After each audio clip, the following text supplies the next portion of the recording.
Dans Luc 17, nous lisons que tous les lépreux furent purifiés, mais qu'un seul remercia et reçut la bénédiction.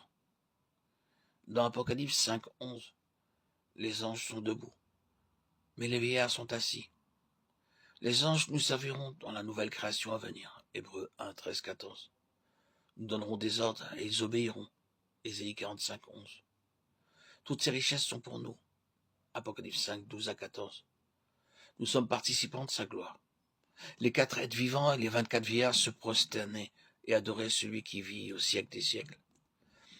Les chapitres 6 à 10 du livre de l'Apocalypse doivent être considérés ensemble, car ils parlent de la même période.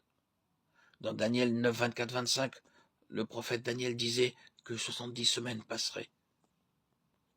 En prophétie, un jour est donné pour un an. J'invite à lire Ézéchiel 4:6. Si grand événement s'accomplir pendant ces 70 semaines. Le temps peut être divisé en 3 périodes. La première division parle de l'ordre de restaurer et construire Jérusalem, de Chroniques 36, 21-23. En 46 ans, Jérusalem et le temple furent reconstruits sous Esdras, Néhémie, Agé et Zacharie. La seconde division va de l'achèvement de Jérusalem à la croix. Elle est de 62 semaines ou 434 ans. Ce jour-là, Jésus-Christ mourut, selon la prophétie. La troisième division d'une semaine couvre l'accomplissement de l'annonce faite par le prince qui viendra, l'Antichrist. Cette période d'une semaine correspond à la période d'Apocalypse 6 à 10. C'est une semaine, c'est-à-dire 7 ans. Au milieu de la semaine, au bout de 3 ans et demi, l'Antichrist provoquera l'arrêt des sacrifices, comme nous le lisons plus clairement dans Matthieu 24:15. L'abomination de la désolation se tiendra dans le lieu très saint. La séduction sera telle qu'au début les Juifs prendront l'Antichrist pour le Messie. L'agneau brisera les sceaux et alors que le premier sceau est rompu, Jean voit un cheval blanc. Le cavalier du cheval blanc n'est pas le Seigneur Jésus-Christ, Apocalypse 6, 1-2. Le cheval blanc sur lequel il chevauchera est mentionné dans Apocalypse 19, 11, 16.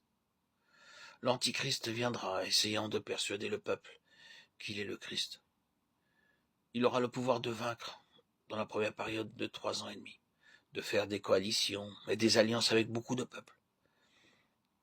À cause de ce désordre et de la confusion du monde, le peuple aura besoin du secours d'une personne sage. Les autorités mondiales désigneront l'Antichrist comme leur chef et il deviendra dictateur mondial. Au second sceau, il est donné une grande épée au cavalier du cheval roux, Apocalypse 6, 3, 4. Ceci parle de beaucoup de guerres, Matthieu 24, 6, 8, Marc 13, Luc 21. C'est le commencement de l'ère de la tribulation. Quand il y aura des affrontements, de la violence dans beaucoup de pays. Nous y approchons. Et c'est signe que le Seigneur, Jésus, revient bientôt.